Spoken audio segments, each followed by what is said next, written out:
बहुत लोगों के द्वारा इस तरह का जो विवाद है उस पे सवाल पूछे गए कि आखिर हमको बताइए कि अगर ऐसा मामला आता है तो हमको क्या करना चाहिए। तो मैं आपके बीच एक फैसला लेकर आया हूं जो कोर्ट का फैसला है, जजमेंट है, और ये जजमेंट जो है और इसमें किस प्रकार का विवाद है और किस प्रकार से फैसला दिया गया है, इसको सुनने के बाद आपको पूरा पता चल जाएगा कि आपके मामले में क्या होने वाला है। ये सिविल अपील है, यानी जो समस्या है, यानी सिविल कोर्ट में गया। आपको पता है कि अपना समस्या जो है हम कहाँ लेकर जाते हैं, सिविल कोर्ट में जाते हैं। ठीक है, सिविल कोर्ट के बाद मान लेते हैं संतुष्ट नहीं है फैसले से, ठीक है, हाई कोर्ट लेकर जाते हैं, जिला न्यायालय लेकर जाते हैं, ठीक है, और उसके बाद आप सुप्रीम यहाँ पर जो है कोर्ट भी जाते हैं। अब लेकिन बहुत लोग सिविल कोर्ट का जो फैसला हुआ बहुत हद तक हाई कोर्ट जाते हैं, सुप्रीम कोर्ट जाते भी नहीं है।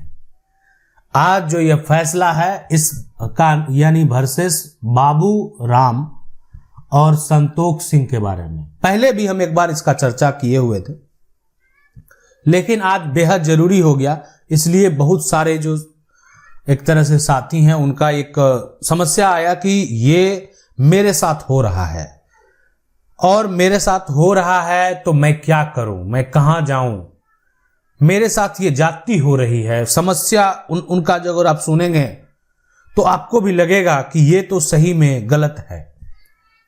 आखिर ऐसा क्या है समस्या? दो भाई है, एक भाई का नाम संतोष सिंह है, दूसरा भाई का नाम नाथू सिंह है। आखिर ये समस्या क्या हुआ? समस्या ये हुआ कि ये दोनों भाई एक पिता के दो बेटे हैं। सीधी सी बात है, एक पिता के ही जो है बेटे हैं, कहने का मतलब दोनों भाई है। अब पिता की जितनी भी संपत्ति है, कहने का मतलब ये मकान आप देख रहे हैं, ये पिता का मकान है ना, ये पिता का मकान है, और ये जो बाउंड्री आप देख रहे हैं, इस बाउंड्री और ये जो घर भी है यहां पर इस तरह से, तो इधर का जमीन भी आधा डिवाइड हुआ और घर भी जो है आप कह सकते हैं ये दोनों के नाम से है। यानी इस पे जो यहां पर नाम है वो संतोष का भी है और इस पर जो हिस्सेदार है वो नाथू का भी है। तो दोनों इसमें शेयर होल्डर हैं, दोनों हिस्सेदार हैं। अब सीधी सी बात इस पॉइंट पर चलते हैं कि आखिर समस्या क्या हुआ। समस्या ये हुआ कि जो नाथू है वो यहां नहीं रहता है, मान लेते हैं कि बाहर में चला गया, कोई बड़ा शहर चला गया, कोई दूसरा देश चला गया, पढ़ा लिखा था कहीं चला गया, रहने लगा। अब उसको जो अपना क्षेत्र है वो ग्रामीण है, जो एक तरह से ग्रामीण इलाका है जहां सुविधाओं की कमी है, वो उनको ऑड लगने लगा। लेकिन लोग वहां रहते हैं, उनको ये फील नहीं आया, उनके पूर्वज वहां रहे हैं वो नहीं समझ पाए और वो उनको बेचने का फैसला कर लिया। सीधी सी बात है, बहुत लोग ऐसा करते हैं कि जो उनका पैतृक जहां पर एक तरह से निवास स्थल है, उनको लगता अब हम क्यों जाएंगे, हमारे बच्चे क्यों जाएंगे। लोग दूसरे जगह घूमने के लिए जाते हैं। आप देखें, लोग अपना जो क्षेत्र है उसका एक ग्रामीण इलाका जो होगा, कहीं का दूसरे राज्य का जो ग्रामीण क्षेत्र है, अच्छा वहां माउंटेन व्यू है, वहां पर लोग घूमने जाएंगे, वहां पर देखेंगे कितना नेचुरल जो है वातावरण है। लेकिन ऐसा नहीं कि हम जो है अपना एक टाइम पीरियड निकालकर, एक समय निकालकर जो अपना ग्रामीण इलाका है उसको घूमने जाएं, जो मेरा पैतृक स्थल है उसको घूमने जाएं। तो अब सबके अपने अपने सोच है, सबका अपना अपना एक अधिकार है और सबका अपना अपना एक डिफरेंट थिंकिंग है।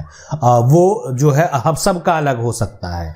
कुछ लोग ये सोचते हैं कि वहाँ का वातावरण जो है सही नहीं है और वहाँ जो एक तरह माहौल है, एक तरह से उपद्रवी माहौल है, इसलिए लोग भी वहाँ से निकल लेते हैं और वहाँ रहना नहीं चाहते। नाथूराम के साथ यही हुआ कि उनके एक भाई ग्रामीण क्षेत्र में रह रहे थे, फिर भी नाथू के द्वारा जो है ये डायरेक्ट बाबू राम से जमीन का बात किया, बेच दिया। समझें, इस जजमेंट से आपको बहुत कुछ सीखने को मिलेगा। ये जो जजमेंट है इससे आप सीख पाएंगे।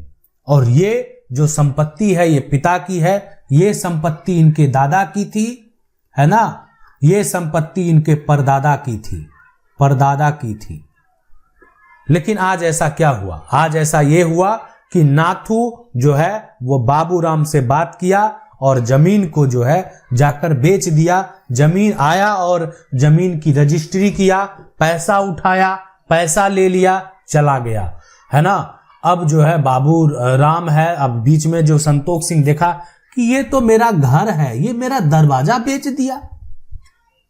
अब एक आप ये देखिए कि अगर दो भाई की लड़ाई में ये दरवाजा है, ठीक है, ये घर है, अब आपके घर का आंगन कोई आकर जो है हिस्सेदार बेच कर बोले नहीं हम नहीं रहेंगे, तो दूसरा जो यहां पर हिस्सेदार है उसको कितना बड़ा झटका लगेगा। ये आंगन था, ये पूछता हमको एक बार हम ही खरीद लेते, कहीं जमीन जो अपने हिस्से की है उसको बेच कर खरीद लेते, है ना, कर्ज लेकर खरीद लेते, कैसे भी खरीद लेते, लेकिन मेरा ये जो दरवाजा दूसरे को बेचकर चला गया। अब यहां पर वो बाबूराम मान लेते हैं किसी प्रकार का कोई रोजगार भी करे, है ना, तो उससे हो सकता है कि उनको परेशानी हो, बहुत तरह की चीजें हैं। आखिर ये मामला जब जाता है कोर्ट में, ये जजमेंट जब आप एक तरह से सोचते हैं कि हमको कहां मिलेगा, तो आप ऑनलाइन सर्च कर सकते हैं। देखिए बाबूराम वर्सेस संतोष सिंह सर्च करेंगे, आपको कहीं ना कहीं जो है इसका जजमेंट मिल जाएगा। जजमेंट आप पढ़ सकते हैं, उसकी स्टडी कर सकते हैं, आखिर उस जजमेंट में। और जो लोग स्टडी करने वाले, जो लोग पढ़ने वाले हैं, यहां पर जो है कहीं ना कहीं हम उनके लिए कार्य कर रहे हैं जो लोग समस्या से घिरे हुए हैं। लेकिन जो लोग स्टडी कर रहे हैं, पढ़ रहे हैं, अगर आप सीख रहे हैं, तो मैं आपको बता दूं इसका जजमेंट आपको मिलेगा। जजमेंट जाकर जो है देख लेते हैं, है ना, उसको पूरा पढ़ सकते हैं। तो अब यहां पर अगर बात करें कि जब मामला कोर्ट में जाता है, सिविल कोर्ट में जाता है ना, सिविल कोर्ट में जब जाने के बाद सिविल कोर्ट का जो फैसला आता है और संतोष सिंह के द्वारा जो है केस किया जाता है, आखिर सही है, मतलब उनका एक इच्छा है तो वो जरूरी भी केस इस प्रकार जो है सिविल कोर्ट में यहां पर अगर देखा जाए तो इनके द्वारा जो किया जाता है पहले, तो उसमें संतोष सिंह का कहना है कि भाई क्यों बेचा गया जमीन, ये जमीन बाबू राम को, लाल को, ठीक है, जो भी है, तो ये जो जमीन है जब सिविल कोर्ट का फैसला आता है तो सिविल कोर्ट के द्वारा कहा जाता है कि नहीं सही बेचा गया है, सही जो है बेचा गया है, निराश हो गया, एक भाई निराश हो गया, संतोष सिंह जो है, जो नाथू का भाई है, निराश हो गया। बोला, जब उसको बोला जा रहा है कि नहीं सही बेचा जा रहा है, गलत नहीं बेचा जा रहा, सही चीज है, कोई दिक्कत नहीं है, तो निराश हो गया वो। अब सवाल जो उठता है यहां पर कि ठीक है, ये समस्या जो समझने वाली बात है, जो जानने वाली बात है। अब यहां पर जब मामला जो है वो हाईकोर्ट में चला गया, ठीक है, उसके बाद हाईकोर्ट का जब फैसला है, जो ठीक है, उसके बाद डिस्ट्रिक्ट कोर्ट का भी फैसला है ना, तो अब यहां पर जो कानून है, जो एक तरह से सक्सेशन एक्ट है, उसमें अगर बात करें तो ये फैसला दिया गया कि अगर आप जो हमारा कानून, जो उत्तराधिकार अधिनियम है, उसका जो सेक्शन 22 है ना, सेक्शन 22 सक्सेशन एक्ट जो है उसका सेक्शन 22, उत्तराधिकार अधिनियम का जो है सेक्शन 22, अगर आप देखेंगे तो ये कहता है अगर आप पैतृक प्रॉपर्टी बेच रहे हैं तो भाई से पूछना होगा, परिवार से पूछना होगा। नहीं पूछेंगे, खरीदने वाले भी सतर्क हो जाएं। हम खरीदने वाले को भी बोल रहे हैं, सतर्क हो जाए, परिवार से पूछना होगा। और अगर आप परिवार से नहीं पूछ रहे हैं, बेच दिए, तो परिवार वाला सेल डीड कैंसिल करा देगा। तो डिस्ट्रिक्ट कोर्ट ने यहां पर जो है ना, इसको, ये हाई कोर्ट की बात नहीं, डिस्ट्रिक्ट कोर्ट जो है एक तरह से जिला कोर्ट के द्वारा ही उस डीड को कैंसिल कर दिया गया। और बाद में वो हाई कोर्ट भी गया, वो भी संतोष सिंह के पक्ष में फैसला दिया, और उसके आगे जहां भी गया, सुप्रीम कोर्ट जाए, कहीं जाए, सारा संतोष सिंह के पक्ष में फैसला दिया।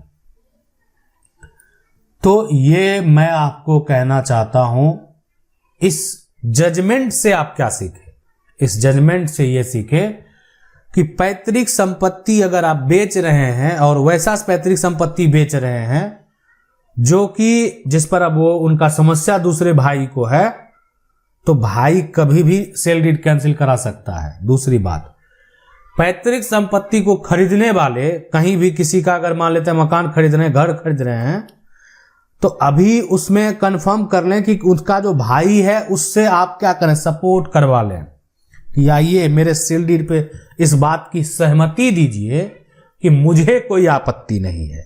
कल को आप आपत्ति कर देंगे और सेल डीड कैंसिल हो जाएगा तो बहुत ऐसी चीज है जो समझने की जरूरत है, जानने की जरूरत है। आशा करते हैं वीडियो अच्छा लगा होगा। वीडियो को लाइक जरूर कर दें। चैनल को पहली बार देख रहे हैं, सब्सक्राइब करके जो बेल आइकन है उसको जरूर दबा लें। मिलते हैं अगले वीडियो में, तब तक के लिए जय हिंद।